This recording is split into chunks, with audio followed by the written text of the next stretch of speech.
Hello students, I am Amita Gupta. Welcome to the Digi classes of Christ Church Convent Gadawara. In this video, we are going to study about matter in our surroundings of class 9.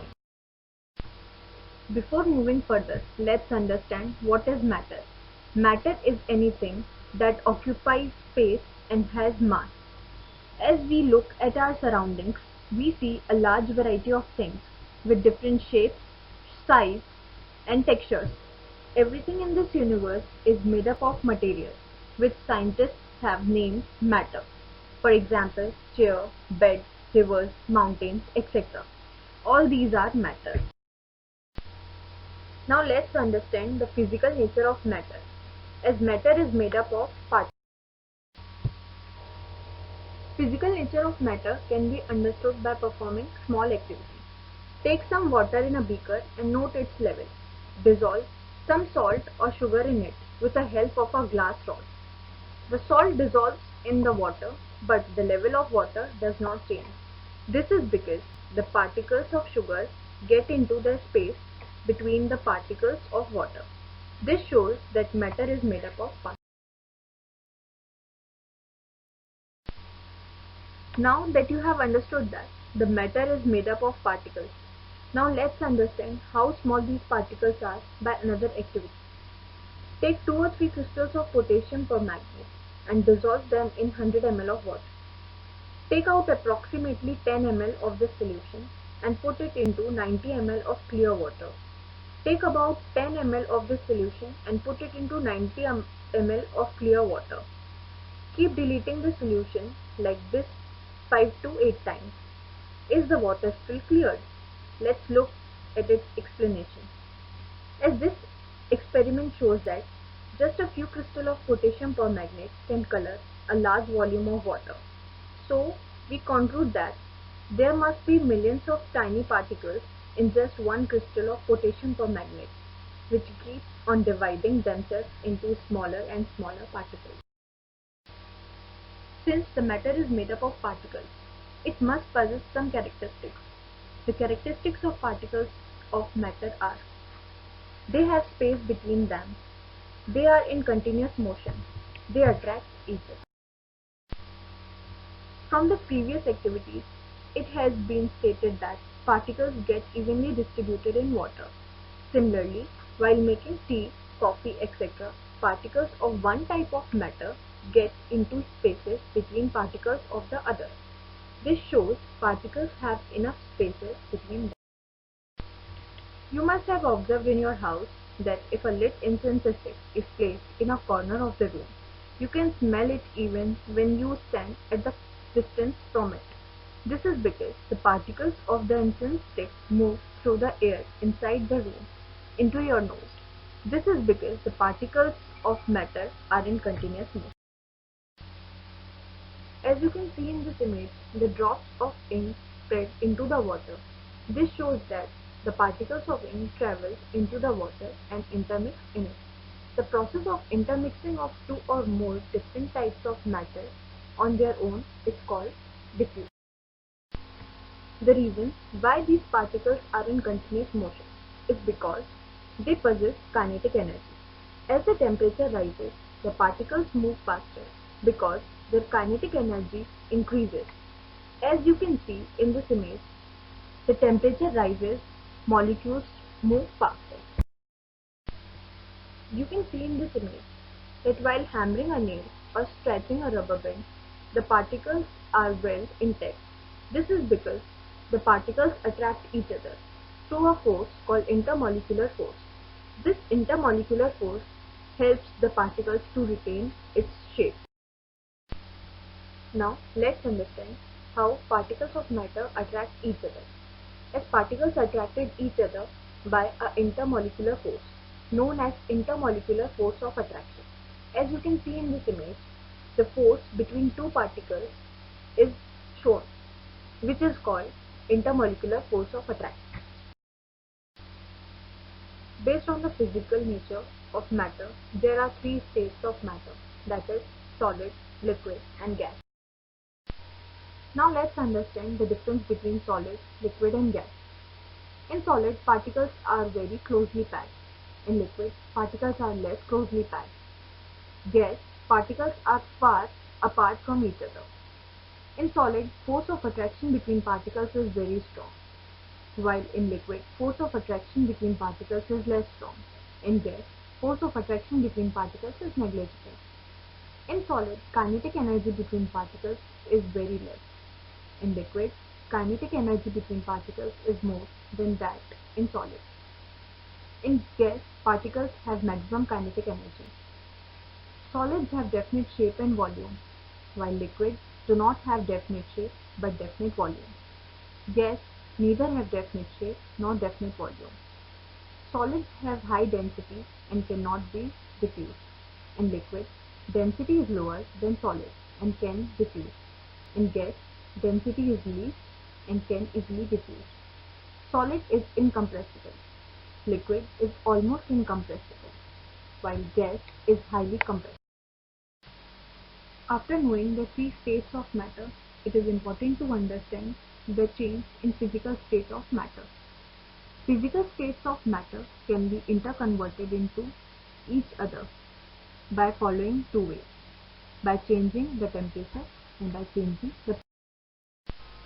Now let's understand how the change in physical state of matter is affected by changing the temperature. On increasing the temperature of solids, the kinetic energy of the particles increases, which overcomes the forces of attraction between the particles. Thereby, solids get converted into liquid. You must have observed in your house when an ice cube is placed on a surface, it starts melting. That is, the solid water melts into liquid water. This change of solid state of a substance into liquid is called melting. Here, melting point is that temperature at which a solid melts into liquid at atmospheric pressure. The melting point of ice is 0 degrees Celsius. In the previous slide, we have understood that how solids change into liquid by changing the temperature. Now let's understand how liquids change into gas by changing the temperature at the atmospheric pressure. On heating a liquid like water, the kinetic energy of its particles increases as high as in a gas, thus causing the liquid to change to a gas.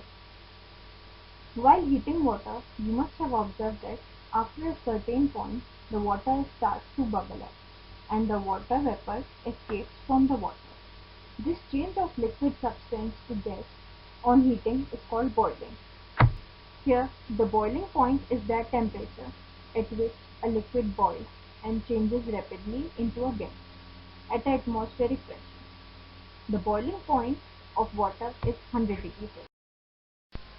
Now let's understand how gas changes into liquid by changing the temperature at atmospheric pressure. On cooling a gas like steam, the kinetic energy of its particles is lowered down, causing them to move slowly and bringing them closer, forming a liquid.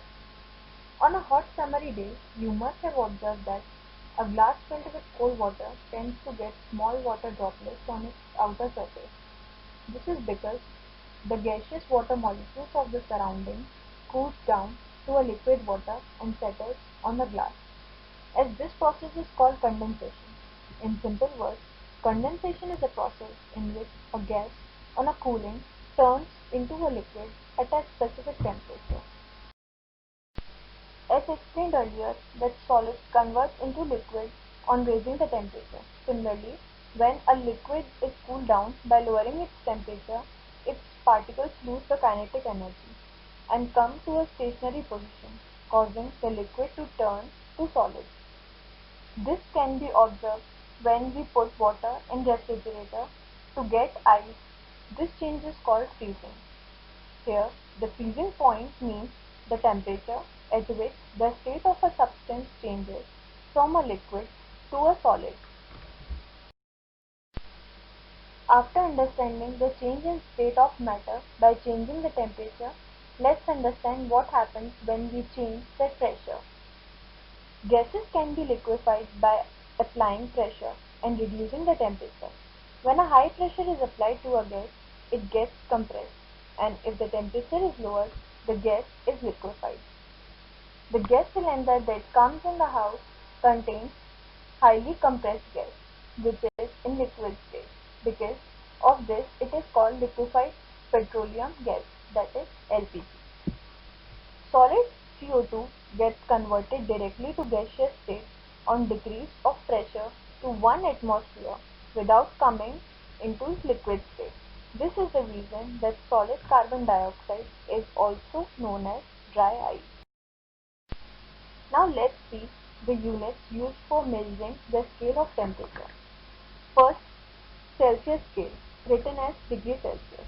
Second, Fahrenheit scale, written as degree Fahrenheit. Third, Kelvin scale, written as K. Degree is not used with K because it is an absolute scale of measurement. There are two ways for conversion of scale. First, conversion from degree Celsius to Kelvin scale. We use formula as K is equals to degree Celsius plus 273. For conversion from degree Celsius to degree Fahrenheit, we use the formula as degree Fahrenheit is equals to 9 divided by 5 multiplied by degree Celsius bracket close plus 32. The conversion from degree Celsius to Kelvin scale is more important according to your syllabus. I hope these conversions are clear to you. There are some questions of conversion that are given in your textbook. Make sure you all go through them. Let's understand the new concept, that is evaporation.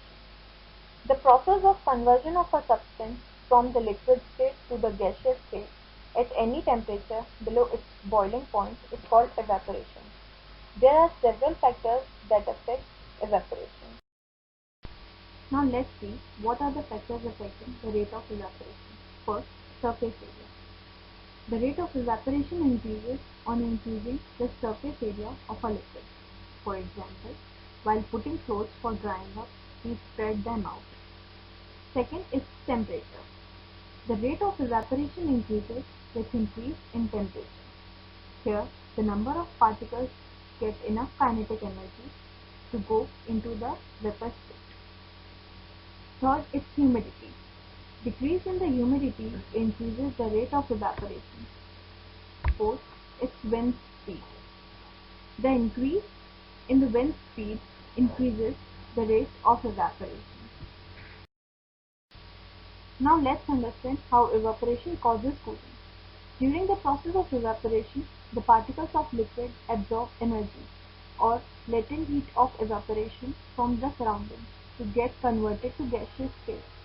This absorption of energy from the surroundings makes the surroundings cold.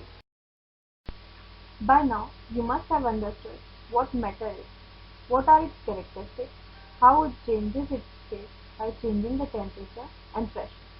Now, I hope you will be able to answer these questions. That is, why we should wear cotton clothes in summer. Second, how does the water kept in an earthen pot become cool during summer?